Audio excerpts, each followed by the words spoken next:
Queridas irmãs e queridos irmãos em Cristo, é sempre bom renovar essa oportunidade de estarmos aqui para o estudo de lições tão preciosas que nos são trazidas pelos trabalhadores da nossa doutrina, a doutrina espírita. E para começar nossos trabalhos de hoje, antes da prece inicial, temos uma leitura trazida do livro Agenda Cristã, pelo Espírito André Luiz, nas mãos de Chico Xavier, que nos diz: ajude sempre. Diante da noite, não acuse as trevas, aprenda a fazer lume. Em vão condenará você o pântano, ajude-o a purificar-se. No caminho pedregoso, não atire calhaus nos outros, transforme os calhaus em obras úteis. Não amaldiçoe o vozerio alheio, ensine alguma lição proveitosa com o silêncio. Não adote a incerteza perante as aflições difíceis. Enfrente-as com a consciência limpa. Debalde censurará você o espinheiro. Remova-o com bondade. Não critique o terreno sáfaro. Ao invés disso, dê-lhe adubo. Não pronuncie más palavras contra o deserto. Auxilie a cavar um poço sob areia escaldante. Não é vantagem desaprovar onde todos desaprovam. Ampare o seu irmão com a boa palavra. É sempre fácil observar o mal e identificá-lo. Entretanto, o que o Cristo espera de nós é a descoberta e o cultivo do bem, para que o divino amor seja glorificado. Com essas palavras, iniciamos nossos trabalhos de hoje, agradecendo a Deus e a Jesus todas as oportunidades que nos são dadas e essa oportunidade em especial de estarmos aqui estudando tantas boas lições trazidas pelos trabalhadores da doutrina espírita. Que possamos, Senhor, nesses instantes, absorver com intensidade as lições que nos são dadas, colocando-as em práticas, buscando transformar cada um desses ensinamentos num guia para o nosso agir diário, para as nossas ações. E que tenhamos, Senhor, tendo Jesus como mestre e guia, sempre a certeza de que os caminhos para o céu, para a nossa melhora, para o divino, está nas palavras de Jesus. Assim, agradecidos pela oportunidade, iniciamos nossos estudos de hoje dizendo graças a Deus e graças a Jesus. Que assim seja. Caros irmãos e caras irmãs, estamos aqui mais uma vez falando do livro Palavras de Vida Eterna, hoje com a lição Espera por Deus. Esse livro foi escrito pelas mãos de Chico Xavier por Emmanuel, em 1964. E essa lição número 117, já está quase que no meio do livro, mas sempre é bom, a cada vez que nos encontramos falando desse livro, lembrar o propósito que levou Emmanuel a fazer essa obra.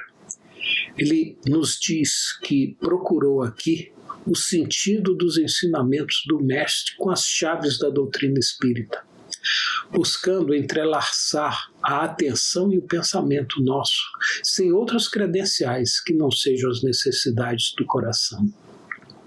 Assim, Emmanuel nos reúne a fim de ouvir as lições claras e simples do Mestre, pedindo a ele que tenhamos o necessário entendimento dessas lições. É com essas palavras de introdução à obra do nosso querido Emmanuel que começamos os estudos de hoje, as reflexões de hoje sobre o que ele nos trará. Nessa lição de hoje que diz Espera por Deus, ele se baseia no relato de João, o evangelista, no capítulo 14 do relato de João, onde Jesus dialogava com seus discípulos que ainda estavam muito cheios de dúvidas e apreensões. E nessa oportunidade, ele pôde dar sábios conselhos, esclarecimentos e revelações. Muitas dessas revelações são basilares da nossa querida doutrina espírita. No início desse capítulo 14, Jesus diz assim: não se turbe o vosso coração, credes em Deus, credes também em mim. Tentando acalmar os seus seguidores das dúvidas que eles estavam tendo. E em seguida ele acrescenta: na casa do meu pai há muitas moradas. Se não fosse assim, eu vou-lhe teria dito, pois vou preparar-vos o lugar. Já fala aí de muitas moradas que a gente estuda no Evangelho segundo o Espiritismo. Mas essas palavras que ele falou, não se turbe o vosso coração, credes em Deus, credes também em mim, não foram suficientes para acalmar a turma. E aí Tomé pergunta a Jesus: Senhor, nós não sabemos para onde vais, e como podemos saber o caminho? A gente nem sabe onde vai, como é que pode saber o caminho? Aí Jesus lhe diz, muita clareza: eu sou o caminho e a verdade e a vida. Ninguém vem ao Pai senão por mim. Mostrando quanto Jesus e o Pai estavam juntos. Ninguém vem ao Pai senão por mim. Aí, quando diz isso, Filipe levanta a mão e diz então: Jesus, já que é assim, por que você não mostra o Pai para a gente? Isso já nos bastaria. Foi aí que Jesus respondeu para Filipe: não crês tu que eu estou no Pai e que o Pai está em mim?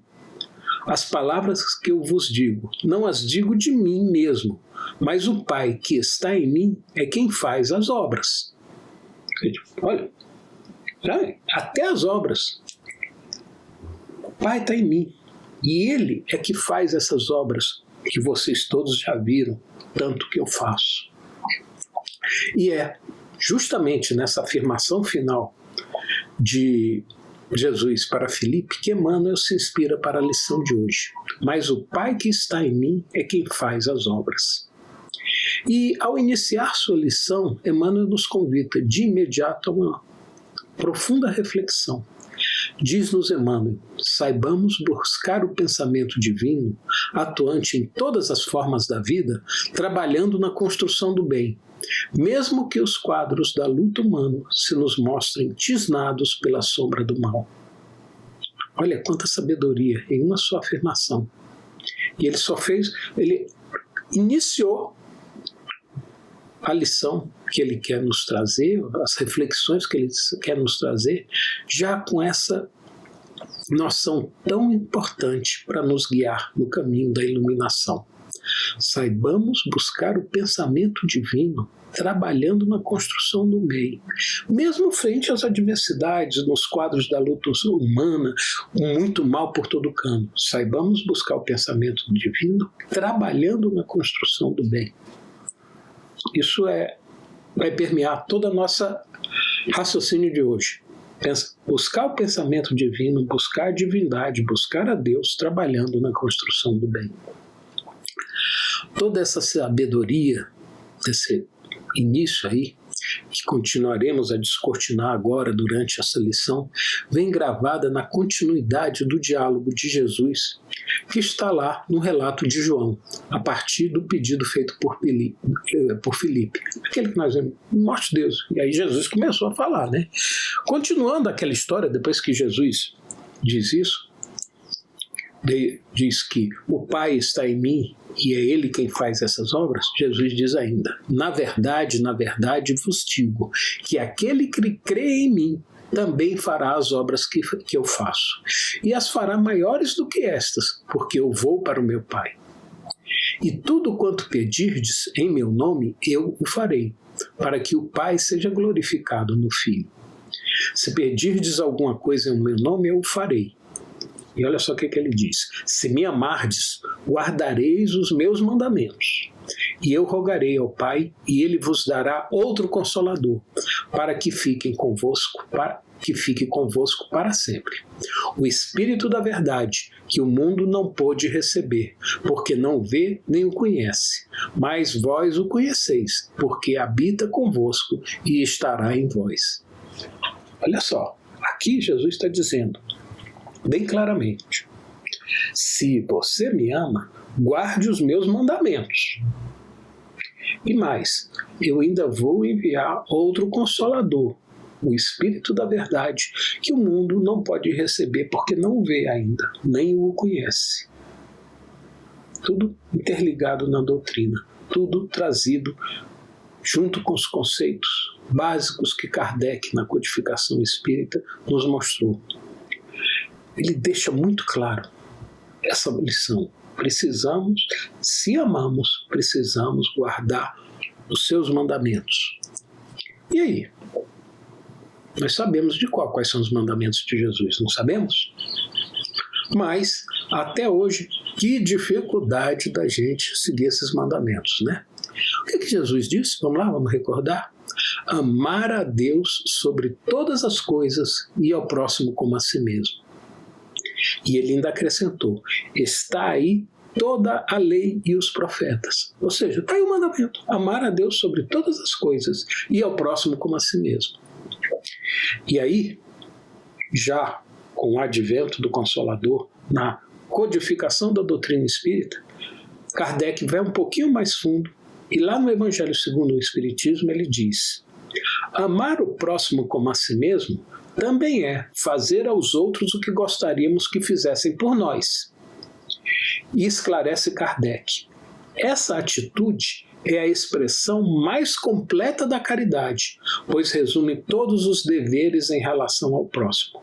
Não há guia mais seguro sobre isso do que ter como regra fazer aos outros o que desejamos para nós.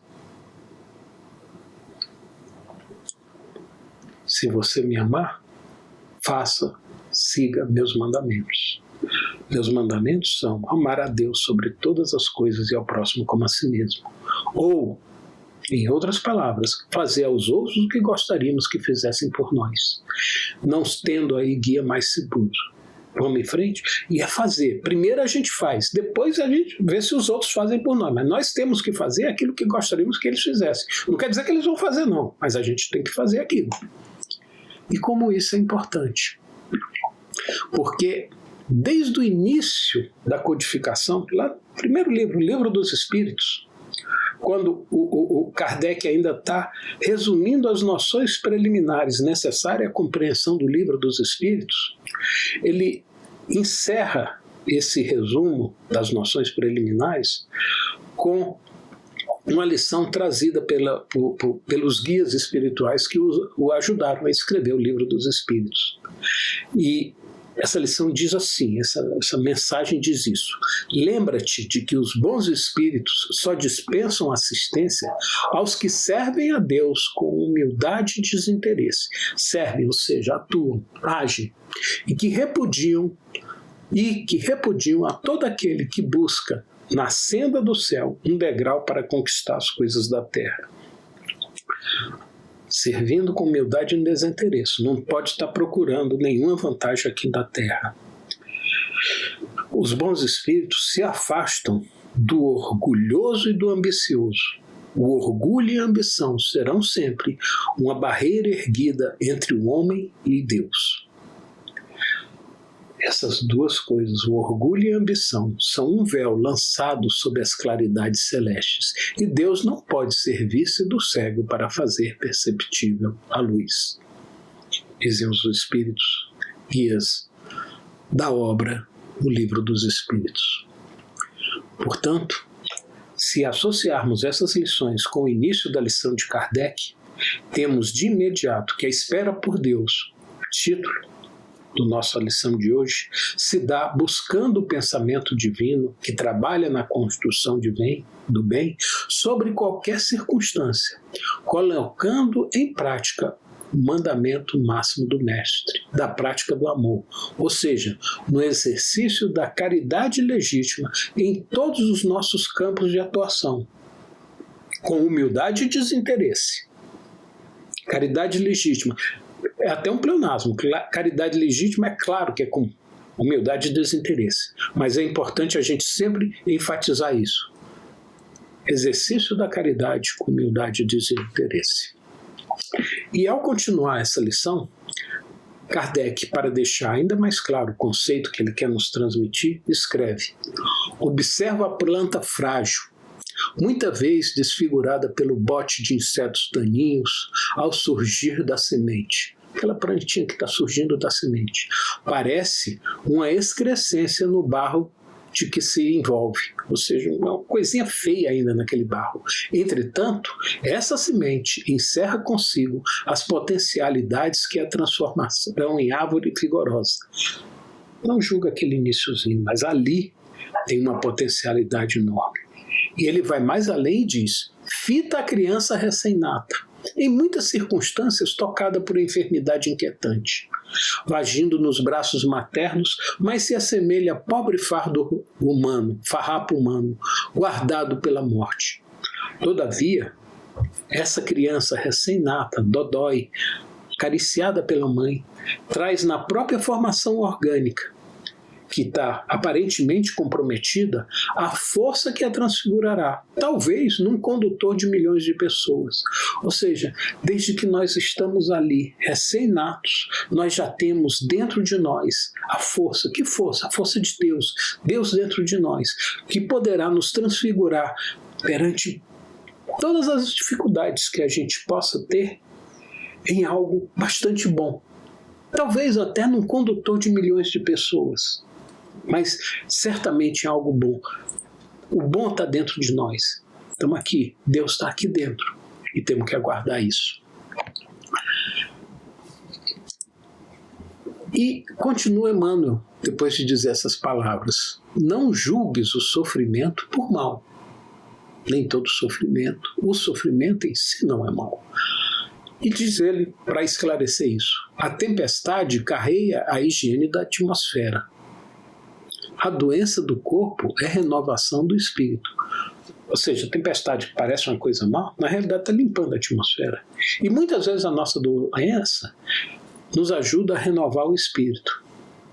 Concluindo que em todos os sucessos desagradáveis e em todas as condições adversas da existência, acalma-te e aguarda a intervenção da infinita bondade. Vamos manter calma, vamos manter a fé, vamos manter a esperança, porque nós estaremos com a infinita bondade a nos auxiliar.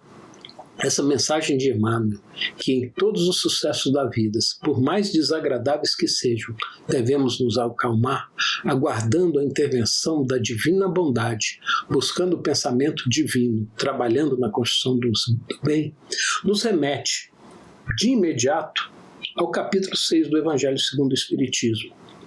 Esse capítulo trata justamente do Consolador prometido por Jesus a seus discípulos e a nós mesmos. Não foi só lá, não. Ele estava falando com os discípulos, mas ele prometeu o Consolador para todos nós da terra. Nele, do Consolador prometido, e nesse capítulo 6, está a consolidação da crença expressa por Emmanuel nas mensagens claras e diretas do Espírito de verdade, quando esse Espírito nos diz: venho, como antigamente, entre os filhos perdidos de Israel, trazer a verdade e pôr fim às trevas. Escutai-me, vinde a mim, todos vós que sofreis. Espíritas, amai-vos, eis o primeiro mandamento. Instruí-vos, eis o segundo. Todas as verdades se encontram no cristianismo. Todas as verdades se encontram nos ensinamentos de Jesus. Os erros que nele se enraizaram são de origem humana. Eis que de além-túmulo, que acreditáveis ser nada, vozes vos gritam: irmãos, nada tem fim. Jesus é o Cristo, é vencedor do mal. Jesus Cristo é o vencedor do mal. Sede vós os vencedores da incredulidade. Olha que chamamento.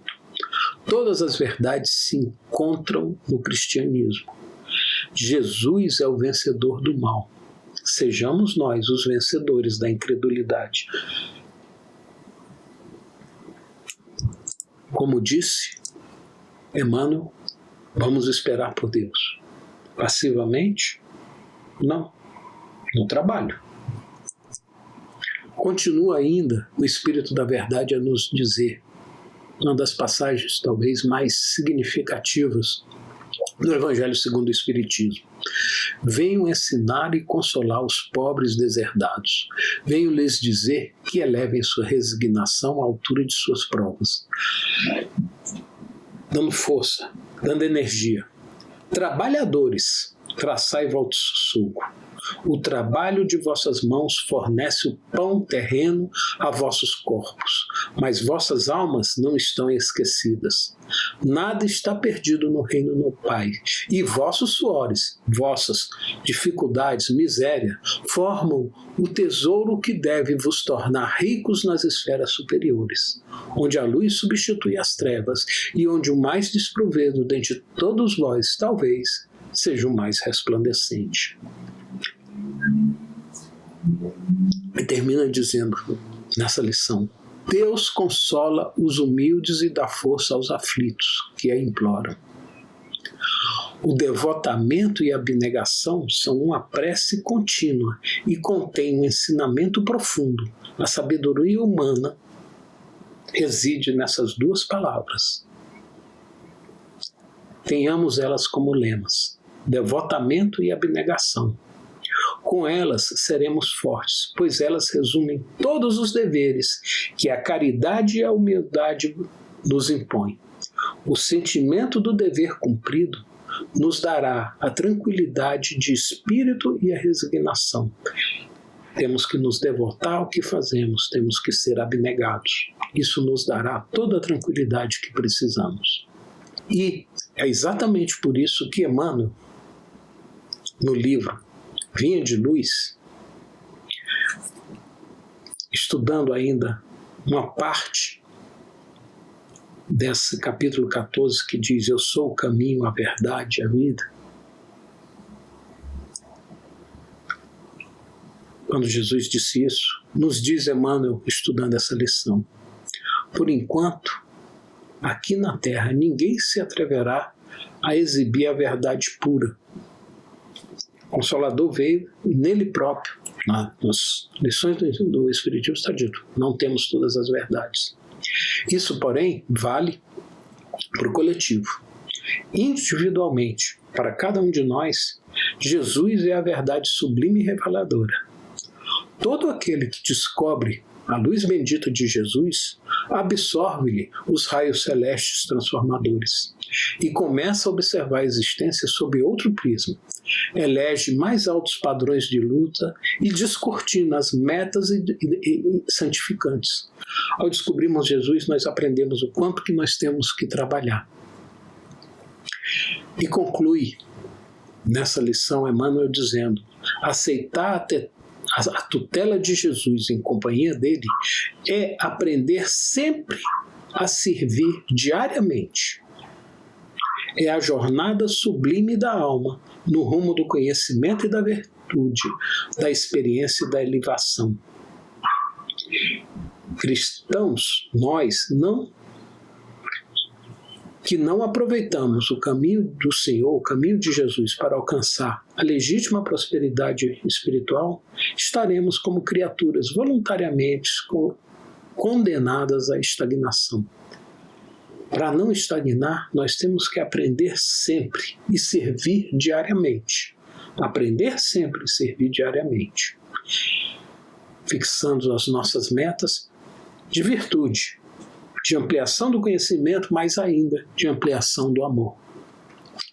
E é por isso que Emmanuel encerra essa lição relembrando o começo dela, dizendo: disse Jesus, mas o Pai está em mim.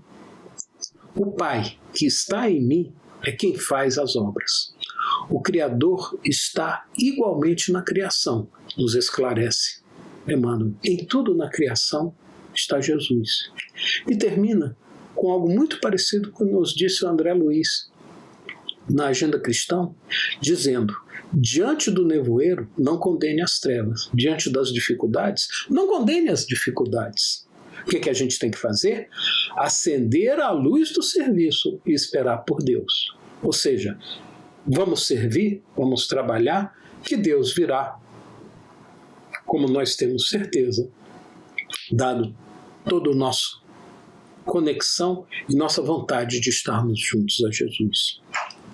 Bem, essa é a lição de hoje.